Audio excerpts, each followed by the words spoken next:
디렉터파이 채널에서 추천 제품을 뽑는 기준인데요.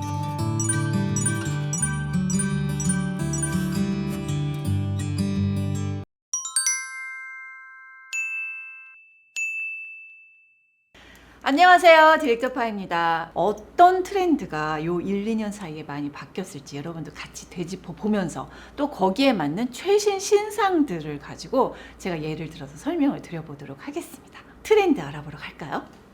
고고!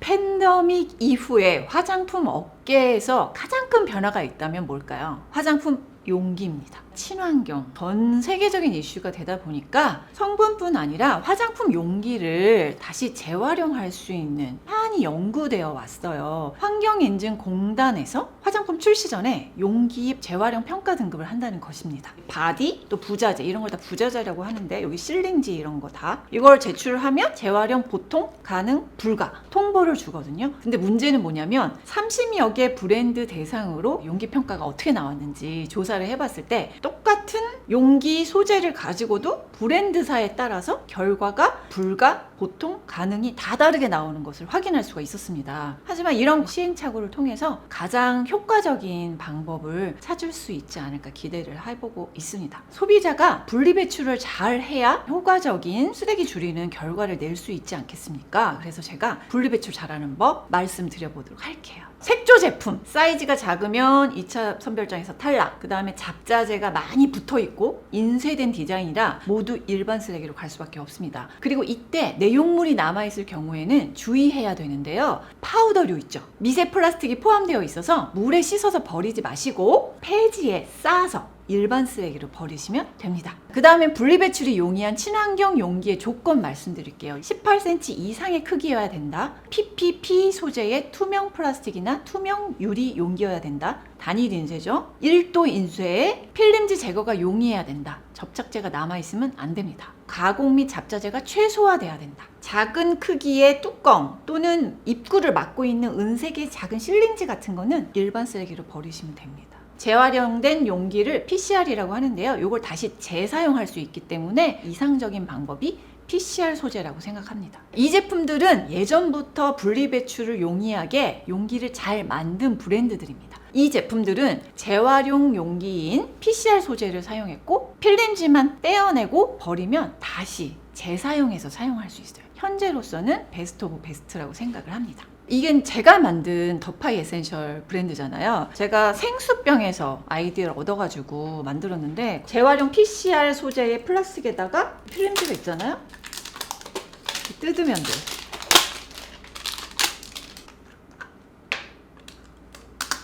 이렇게 뜯으면은 다시 플라스틱으로 재활용? 이런 필름지는 종량제. 이 뚜껑 사이즈가 작아서 얘는 일반 쓰레기. 이런 트렌드를 발빠르게 반영하여 제품을 만들고 있는 브랜드가 있습니다. 제가 탑 오브 탑으로 뽑았던 제품이죠.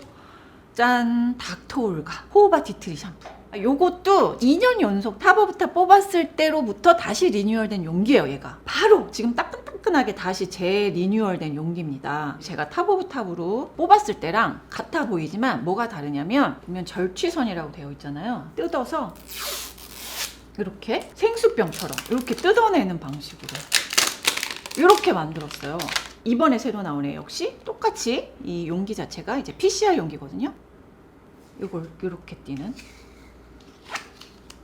그리고 보시면 여기에 분리배출하는 방법이나 QR코드까지 자세히 나와 있고 아주 간단하게 잘 나왔어요. 성분 같은 경우에는 똑같아요. 계면활성제에 알로에베라잎 추출물, 타타릭 엑시드, 티트리 모일. 요게 친환경 용기가 딱 낀 거지. 그게 정체성입니다. 코코 글루코사이드가 비이온, 저자극이고 피부 호환성도 괜찮은 비이온 양쪽성, 또 상대적으로 자극이 적은 음이온 계면활성제를 세 가지를 잘 썼어요. 세정력도 적당하면서 두피에도 자극이 적고, 타타릭 엑시드는 pH 조절도 해주고 아하 성분이잖아요. 두피 각질 제거 샴푸다라고 제가 말씀을 드렸던 거고, 티트리 오일 600ppm이지만 염증도 잡고 향도 잡고 페타 비건 인증을 받아서 동물성 원료를 쓰지 않았고 동물 실험하지 않았다. pH 테스트를 해봤을 때 7.15 정도의 중성이 나왔는데 세정력 중상. 저는 되게 개운하지만 지성 두피일 경우엔 2번 정도 샴푸해야 돼. 모발은 뻣뻣해져.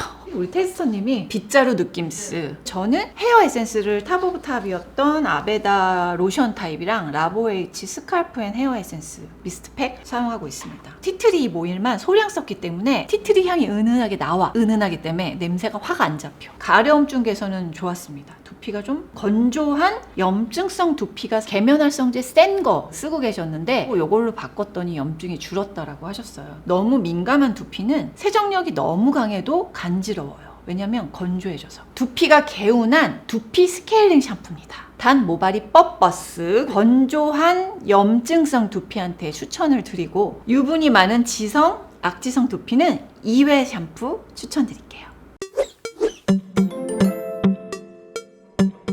토너랑 마스크팩이 줄어들고 뭐가 부상하고 있다? 토너 패드가. 토너도 토너 패드와 겹쳐요. 기능과 효과가. 토너 패드를 찾는 소비자가 많아질수록 화장품 회사에서는 패드 원단이 가장 핵심이니까요. 친환경으로 또는 피부에 저자극으로 차별화를 주려는 트렌드가 엄청 많이 생기고 있습니다. 포름알데히드 프리에 형광제 프리, 표백제 프리 인증 무조건 돼야 되고, 원단 자체가 면이냐가 아니라 이제는 비건 인증을 받았냐, 오코텍스가 몇 등급이냐 보시는 거예요. 제가 패드를 개발하느라 종류별로 패드 업체에서 받아가지고 한 방에 얼굴에 붙여본 거예요. 똑같은 토너를 적셨을 때 흡수되는 거, 밀착력, 지속력, 효과 이걸 다 보는 거죠. 이렇게 패드의 원단에 집중해서 제품 개발한 제품이 있습니다.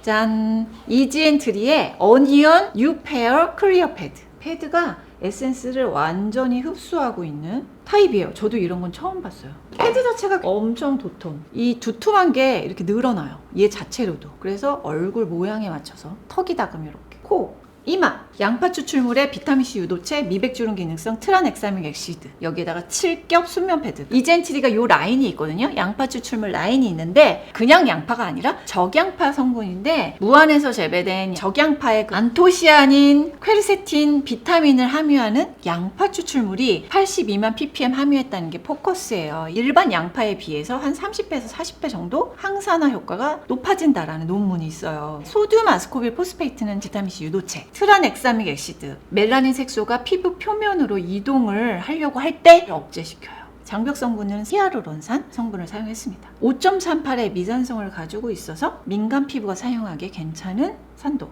이 원단 자체가 100% 순면 패드에 표백이라든지 실링 처리를 하지 않았기 때문에 물리적 마찰을 굉장히 많이 줄였어요. 고풀이 일어난다는 느낌이 들 수 있어요. 7겹이기 때문에 그 겹 사이로 연보라색 에센스를 확 머금고 있고요. 그냥 닥토로만 쓰기엔 너무 아까워. 팩으로까지 활용을 할 수 있다는 거. 패드를 분리시키지 않고 붙이잖아요. 밀착력이 많이 떨어져. 한 3겹에서 4겹 정도로 분리해서 밀착시키는 게 효과적이다. 1차 자극 인체 적용 시험했고, 논코메도제닉 테스트에서 여드름 피부도 쓸 수 있고, 지성 기준 이것만 사용해도 보습제 안 발라도 건조함이 없었다. 냉장고를 얼굴에 붙인 것처럼 쿨링감이 좋아서 너무 좋았다. 민감지성님은 열감이 많아서 쿨링감 있는 제품을 좋아하거든요. 자극은 없었고 볼 쪽에 좁쌀이 잠잠해지고 라고 후기를 주셨어요. 데일리 사용 가능한 비타민C 패드. 트러블 진정과 트러블 흔적 관리 동시에 얻을 수 있습니다. 쿨링 효과 주는 냉장고 패드. 패드의 사용 방법에 따라 호불호 나뉠 수 있어서 저는 스킨팩 사용 추천합니다.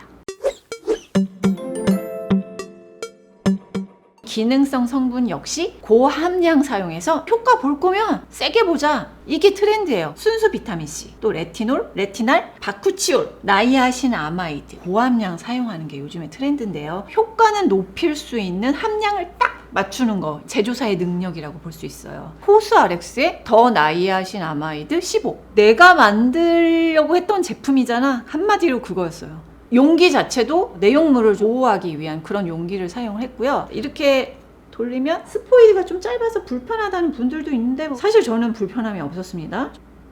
그냥 일반적인 앰플처럼.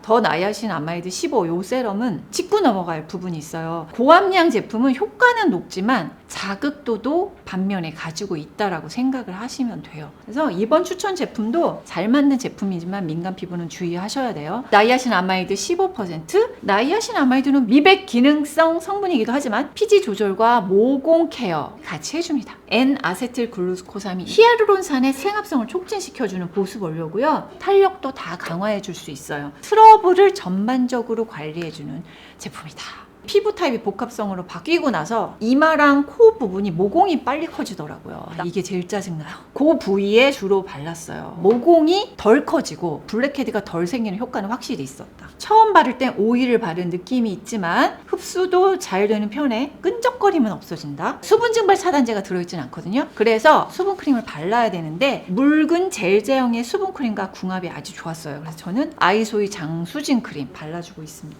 피지, 모공, 결 케어 세럼이다. 나이아신아마이드 15% 유효 성분 고함량으로 효과는 아주 좋고 민감 피부는 주의를 하셔야 되고요. 지성, 수부지, 복합성 유분이 좀 많은 피부 추천이다. 가벼운 수분 젤크림이랑 궁합이 아주 짱. 요즘에 순수 비타민C를 고함량이면서도 제형 안정화를 아주 잘 맞춘 그런 제품들이 많이 나오고 있어요. 비타민C 타보부탐 영상, 또 트러블, 여드름 흔적 관리 영상에서도 제가 비타민C 고함량 제품들 소개 많이 했었잖아요. 참고해 보시면은 자세히 아실 수 있을 거예요. 이번에 나온 제품도 순수 비타민C 23%야.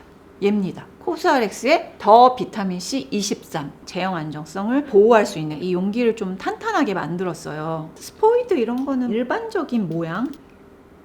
제형은 오일 에센스 바르는 느낌. 오일 에센스 같죠? 이렇게. 에칠 아스코빌에텔, 판테놀, 항산화제 요 조합의 주름 미백 기능성 세럼입니다. 미백 유효 성분이 4종 사용됐는데요. 첫 번째 대표적인 게 아스코빅 액시드, 순수 비타민 C입니다. 멜라닌 합성을 예방하는 효과는 되게 좋잖아요. 안정성이 좀 낮은 원료라고 많이 말씀을 드렸는데 pH 3에서 4 정도에서 안정적인 제형을 유지하기 때문에 3.41 정도의 약산성 산도를 띠고 있었습니다. 에칠 아스코빌에텔은 안정화가 된 비타민C 유도체입니다. 글루타티온은 글루탐산, 시스테인, 글리신의 3가지 아미노산으로 이루어진 펩타이드거든요. 미백 성분들과 같이 쓰일 때는 부스팅을 엄청 시켜줘. 나이아신아마이드는 미백고시 원료 2%도 안 될 것 같아. 부스팅 정도로 항산화 성분으로 토코트라이에놀이라는 슈퍼 비타민 E라고도 불리면서 토코페로보다 50배 높은 항산화 능력을 가지고 있어. 그러니까 제형 자체의 산화 안정도를 확 높여서 요게 되게 특징이에요. 다이메티코놀을 고함량 사용을 해서 발림성이 좋고 다른 제품에 비교해서는 덜 무겁고 끈적임도 적었다. 따가움도 적었다.